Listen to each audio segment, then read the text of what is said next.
Hey, lovely people. It's time for reading. Okay, so here I am in my book, but I'm going to show you how to get there first. Let me make myself a little bit smaller. There I am. Okay, so you might find yourself here, right? And I'm still editing. I'm about to share this and then upload it to our class, Google Classroom. And then I'm going to upload the video and then I'm going to post it and y'all can get started on it for today. But for our reading assignment, you're going to have 5 steps, okay? The first step is to watch this video. So congrats, you're doing the thing. The next thing that you're going to do is you're going to watch me introduce the critical vocabulary for this story. These are vocabulary words for you to better understand what's happening in the story. Also, while I'm showing you, I'm introducing those critical vocabulary words to you, I'm going to show you this really cool trick that I told you about that first day of school. When I stopped, I jotted, I stuck that sticky note, and then I later wrote, right? I told you I would show you how to do that digitally. So I'm going to show you how to do that in this video. Okay, so the first thing that I want to do is I want to review this story really quickly. And here we are in our My book. The story is called Flora and Ulysses, the Illuminated Adventures. Okay, so this story is a fantasy, which is an imaginative story with characters and events that aren't real. Okay, so definitely fiction. So authors of fantasies tell the story through the plot or the main events of the story. Okay. And fantasy stories may include illustrations that describe the characters and settings and may give clues about the plot or what's going to happen, right? The problem, the solution, right? I'm sure you remember an anchor chart that's like plot. Okay. So also some fantasy stories are set in the real world, but the characters might have unusual abilities, okay? So it's asking you to set a purpose. It's asking you to look at the pictures in the selection and see what you notice about the girl in this story and what you would like to learn about her, and then write your ideas below. I would definitely love for you to do that. So you just click into this little box and write it up, okay? A good practice is for you to highlight what you need. So the girl in the story, and then you'll right click or double tap, right, if you're on an iPad, and then paste it, and then capitalize. The girl in the story is, okay, what would you like to learn about her? I would like to learn, and I'm going to copy, right? And I'm going to give it a little bit of space because it's a new idea. I would like to learn. That's what we need, right? So make sure that you have good sentence starters and that you have capitalized the beginning of your sentence. Steely is so interested in what we are doing right now. He needs to know. Okay, so after you get your good little sentence starters, make sure to erase your ... because you will be filling it in. I put that there so that you know that it is a sentence stem that needs to be continued by your thoughts, okay? If you're really struggling with that, move forward and I will help you in guided reading on Wednesday, okay? But next, let's go over this critical vocabulary, okay? So this first word that we have is cynic, okay? A cynic is someone who always expects bad things to happen. Everyone was looking forward to the field trip, but as a cynic, Hannah was not so sure. That was the example sentence. And also, if you're at any time ever unsure of how to pronounce the word, you may hit it and it will read it for you. Cynic. Okay? A cynic is someone who always... And I'm not going to let it read all the way because I have read it for you. The next critical vocabulary word is defiance. Defiance is if you act in defiance, you know something is not allowed, but you do it anyway. The example sentence with the word defiance is, in an act of defiance, Buddy refused to come when I called him. The next word is profound. A profound thought is one that is deep and meaningful. The example sentence is after Jaden read his essay, his profound thoughts started a class discussion. All right, our next one is inadvertently. If you act inadvertently, you do something by mistake or without realizing it. So our example sentence is, Josh was in such a hurry that he inadvertently wore 2 different shoes and socks to school. All right, we've next got consumed. If you consumed something, you ate it. On our picnic, we consumed some of our favorite foods. It's like a synonym for the past tense of ate. All right, let's check out descended. If something descended, it moved downwards. As the skydiver descended through the air, the open parachute looked like a beautiful rainbow. Next is obliged. If you obliged, you did what you were asked or expected to. When his father asked him to wash the dishes, Calvin, let's listen. Obliged. Okay. If you oblige. So if you forget how to pronounce one of these words, don't forget, friends, that this resource is available for you. We've got 3 more. So we've got mundane. Someone who is mundane is ordinary and often dull. The guest speaker was so mundane that Rose nearly fell asleep during the presentation. A good synonym for mundane is boring. Considered. If you considered something, you thought about it carefully. Megan considered the teacher's question carefully before giving her answer.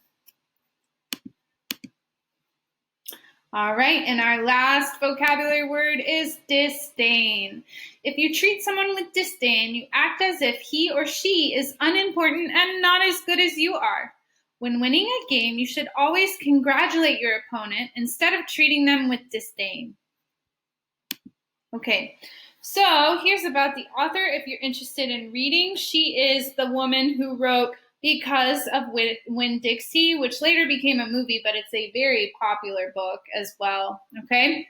So after you set your purpose and kind of just peek over that critical vocabulary, though we've already gone over it as a class, what I would love for you to do is flip to that next page, and I want you to take notes while you're reading. You're going to stop, jot, and then we will write later, okay? Actually, for this purpose, I would love for you to just stop and jot. And your assignment for today, I'm going to take it easy on y'all because it's our first time using HMH, which is the platform I'm going to continually refer to. It's called HMH, okay?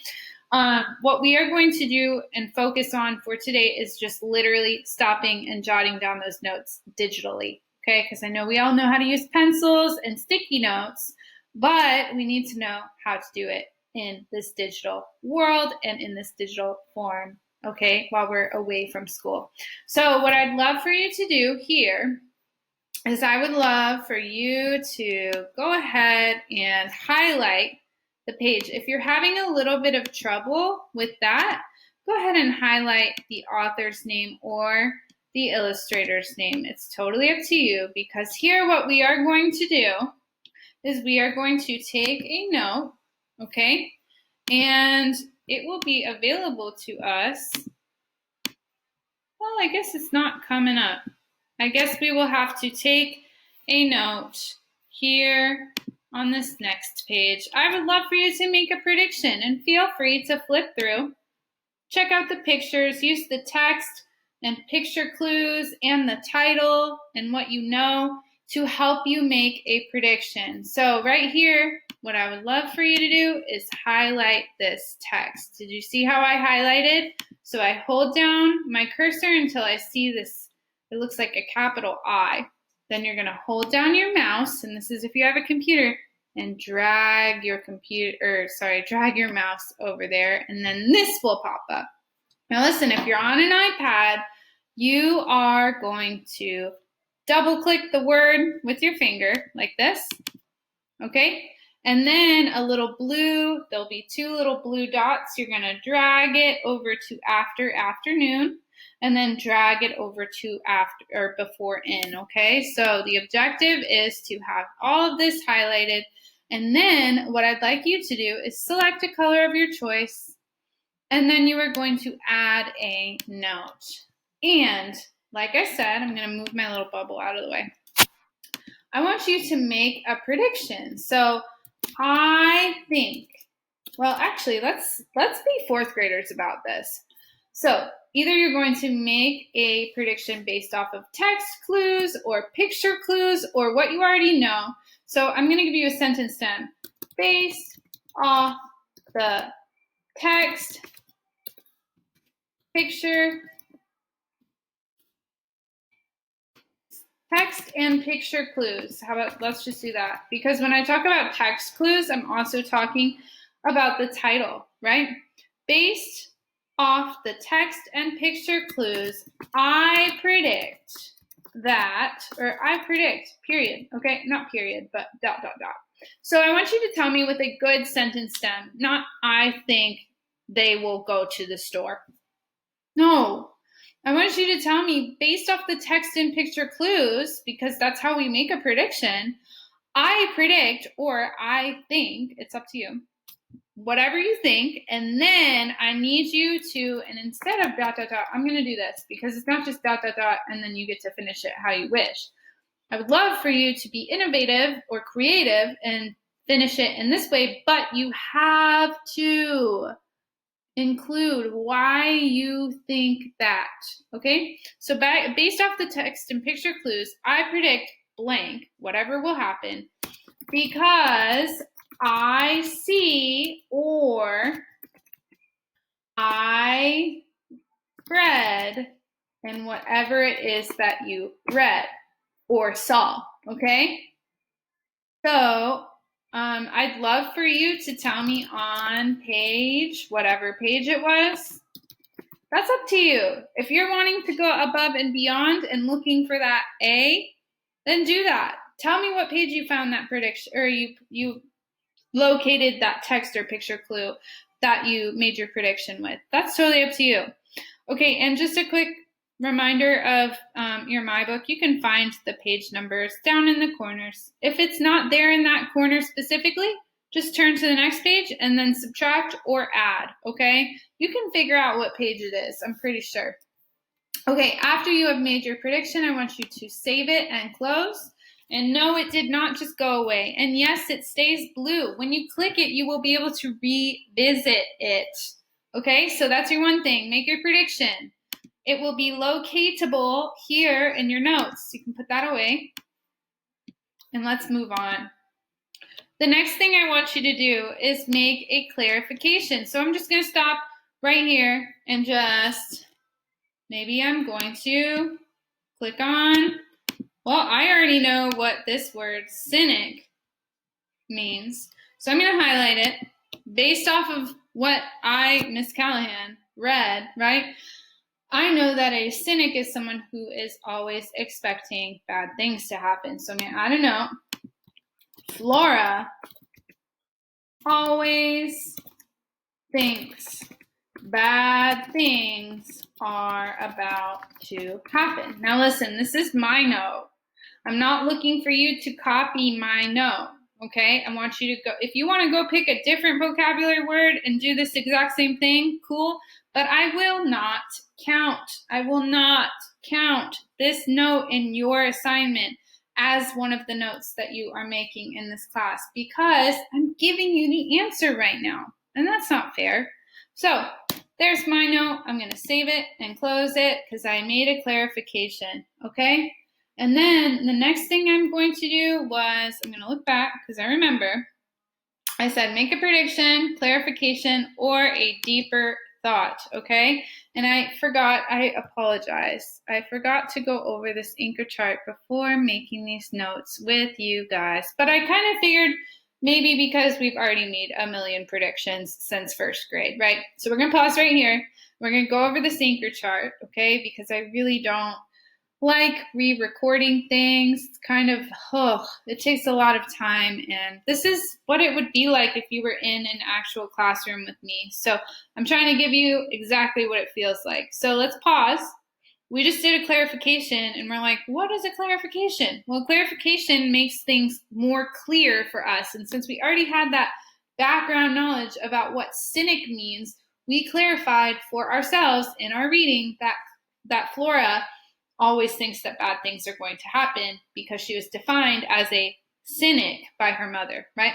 So let's look at this ask and answer questions anchor chart. So it says, ask and answer questions. Asking and answering questions before, during, and after reading helps you make predictions, clarify things that seem unclear. Okay, so we've done both of those things. And the third thing, think more deeply about the text. So maybe this is like a reflection piece after we have read. Maybe we're thinking about something even deeper than what we had initially just read. Maybe something sparked our little brains to think more down that line of, I'm trying to think of a good way to put it. So maybe our reading sparked our thoughts to go somewhere outside of the text. So it's like a text to world kind of thing, right? Not so much a connection. We can make connections in our text, but we really want to think more deeply about what the author was trying to convey or say through the text, okay? So down here they have some good ask and answer question speech bubbles coming from both of these people, and it says, when is this happening? That's a good question to ask, and you can stop in there and ask those questions. Who is this person? Where in the text can I find an answer to my question? What will this be about? Why did the author write this? Okay? So now that we have reviewed this anchor chart, know that it will be available for you down here in your assignment, okay? And now we're going to revisit. So you need to write one more note, okay? And you need to make that prediction, but you also need to either clarify or ask a question to clarify, or ask a question to think deeper. So I'm going to go down to another page, and remember, you've already read this, okay? So I'm going to highlight this, and I'm going to turn it green. And my note is, okay, here, hang on. It says, sorry guys, we have to work with technology, and sometimes it just cuts out. But what I was saying is, seemingly, swallowing a squirrel was a bit much, even for the powerful, indomitable, indoor, outdoor, Ulysses 2000X. So here's where my question is, okay? So I've added my little green stick, or my little green highlight, right? I'm going to add a note.